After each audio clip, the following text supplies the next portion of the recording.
What's up, everybody? Welcome back. This Whiskey Happens. This is Travis, your boy. Nope, gonna try that one again.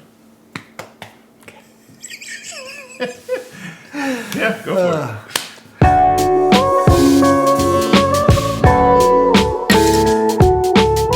What's up, everybody? Welcome back. This is Whiskey Happens. Your boy Travis Martin and Garrett Johnson, and he loves when I say his last name, and I First don't name, care. last name. First name, last name.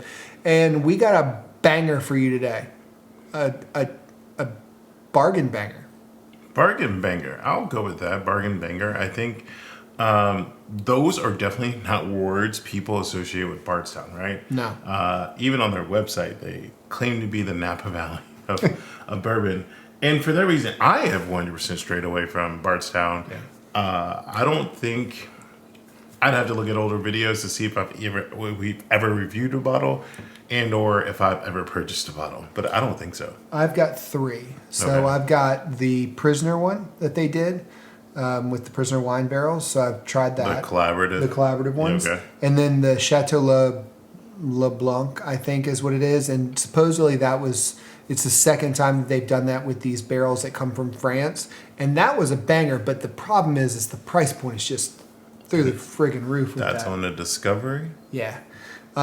So we've got collaborations and Discovery series. Tried a few of those. I've tried the Fusion series, but Which I hear now is discontinued. yeah, Not that I was a fan either way. yeah, I wonder the reasonings behind that. Or maybe it's just done.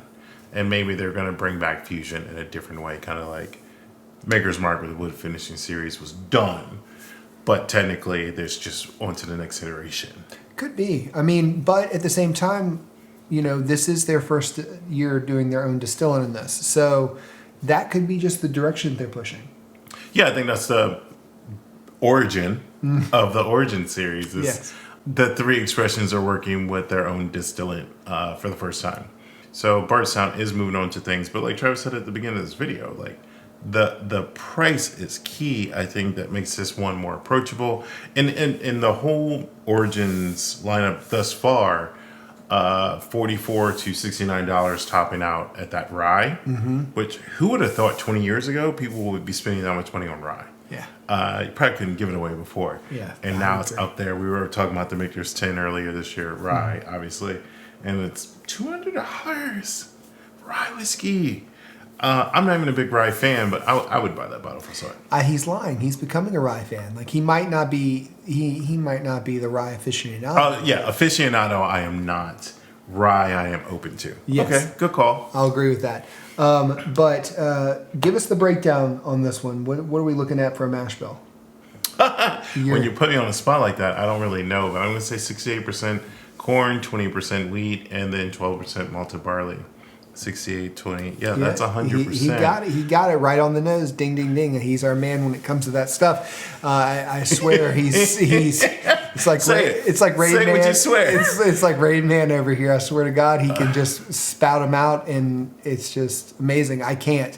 It's not my forte on this. But let's get in the nose on this and see what we think. Yeah, this is coming in at $49, 6-year age, bottled years. and bond, weeded. Weeded. I'd like to think that maybe we're coming up on a time where 6 is the new 4, and we're going to see a lot more age statements. Because I think you don't need to, if a bottle is bottled in bond, we don't need to say 4-year bourbon, Yeah. right? You can leave it to people's imaginations, whether it's 8 years, 10 years, or however long it is. But I'm seeing more and more bottles put the 6 on there. And I'm fine with it. I don't think... It's like a badge of honor. It's like it Yeah. made it to 6. So, Oh, it smells creamy. Oh yeah. So, like I said before, I'm not the biggest Bardstown fan. And this was actually recommended from John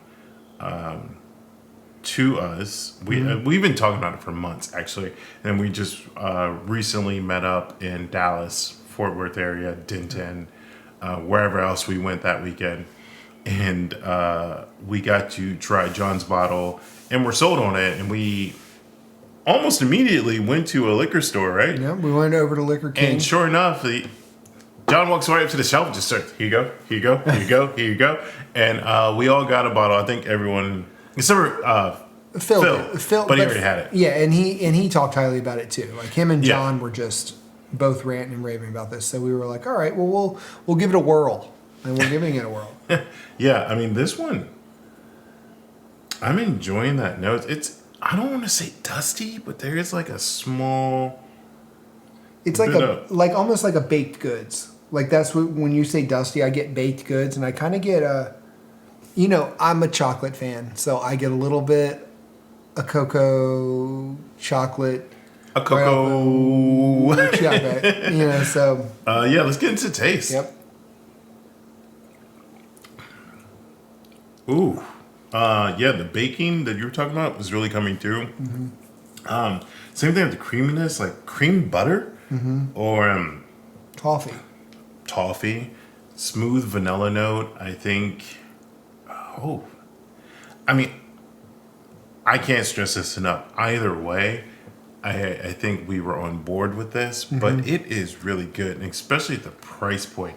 I want to say when people start talking about budget bourbons, I know previously budget bourbon was $15, $25, and we live in a time where that's not really a thing anymore, except for the Evan Williams of the world, the early times of the world, the Jim Beams, the Jacks, they're pre-established brands that can still do it. But as we turn this corner, where 50, scary to say, right? Where 50 might be the new budget price point. Yeah.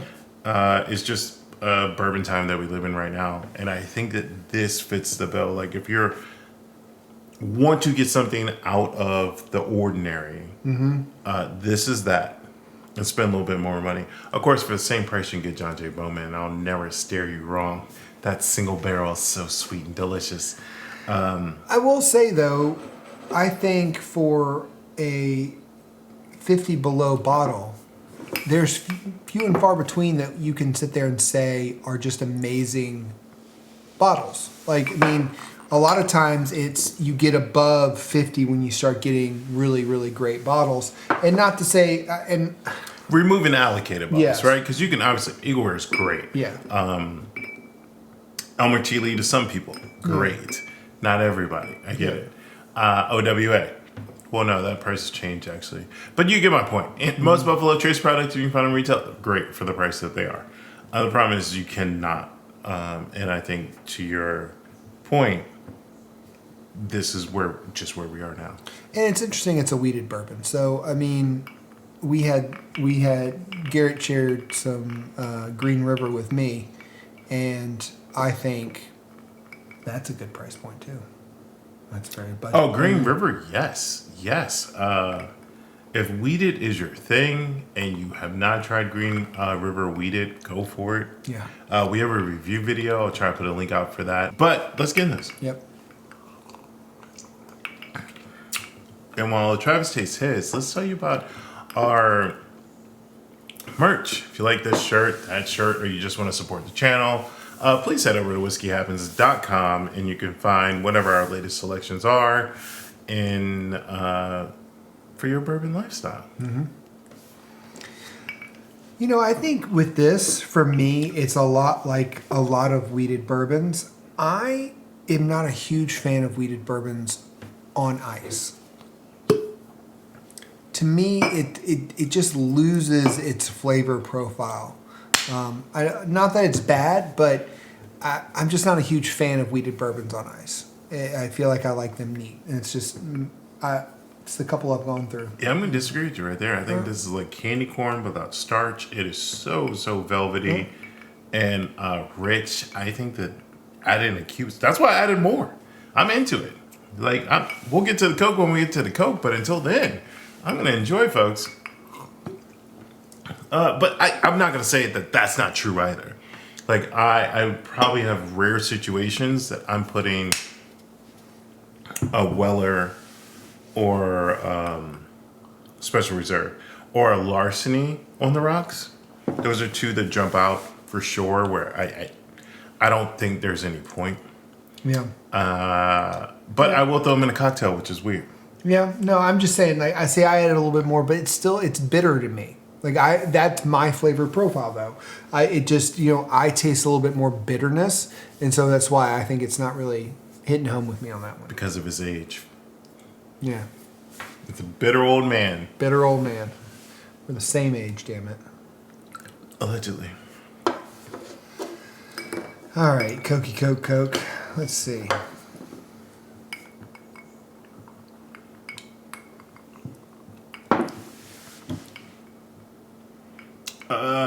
You know, this tastes like the Jimmy Fallon Ben and Jerry's with the salted caramel pretzels and all that. That's what I'm getting. I forget what's maybe it's called The Tonight Show. The Tonight Show. Okay, yeah, that's exactly what this tastes like in bourbon form to me. Interesting, because this fool doesn't really eat a whole lot of sweets. The fact that he knows that, I've had that one. I know. That's Oh, just saying. Once again, it's okay. It's nothing to write home about for me. I mean, he's pulling a lot more flavors, and maybe my palate is just dust right now. Maybe it's been dusted from the drinking that we've done today. I don't know, but it's not my thing. But you know what? It's someone's. yeah, I think it's definitely my thing. I'm very open to this. I don't see how someone wouldn't like this bottle if you are like, unless you're just a straight rye whiskey drinker. Yeah. I don't see a flaw. I think that there's attributes, whether it's neat, on the rocks, or in a fucking Coke. And I'll stand by that. Yeah. Now, is every vessel perfect for everyone? No. Is there someone probably going to scream right now because we poured Coke in it? Oh, well, it happens. It's fine. But I think that if you're looking for something to step out of your frame and up your price point Yeah. and get your experience in, I think this is it. Oh, I definitely agree. I think if you're like a larceny drinker or you're a Buffalo Trace fan, if you want to step outside of those and do something a little different, this is the way to go. Like this one here is, it's not like over the top, like over the moon different, where it's going to be like you're like jumping, ship, but it's definitely on the same palette, and it's to me, I agree with you. It's a little deeper, a little richer, and it adds a little bit more to it. So big fan. Like Bardstown, keep doing this. This is some good juice. Yeah, I think if you're a daily makers drinker and you're just looking to kick it up a little bit on a Friday night, this would be a good substitution. However you're drinking your makers, try this in the same format. I think you'll be pleasantly surprised. For me, I'm going to say neat. It did blow my socks off there, but a close second's on the rocks for me. What about you? Neat all day long. And then on top of that, if you want to buy someone this, it's a good bottle to buy people because it looks real fancy too. It is a nice bottle. And then, especially if you're gifting it to someone, they do have a lot of information about the bottle on the side, as well as a fun little half a tree on the back. So it is a nice design. I agree with you there. As well as, I think it might help break down the wall of Bardstown being unapproachable. Yeah. Because I would definitely try the high rye now in the Origin series. Their price point is like this in the Origin series. Now, the rest of the Discovery and the Collaborative and all that jazz, those prices are still the same. They haven't changed. But if you're just looking to spread your bourbon wings a little bit, I think that this is a home run in that aspect. I love it. Well, that'll do it for us tonight. Whether you like it neat, on the rocks, or in a fucking Coke. Whiskey happens. Cheers. Cheers.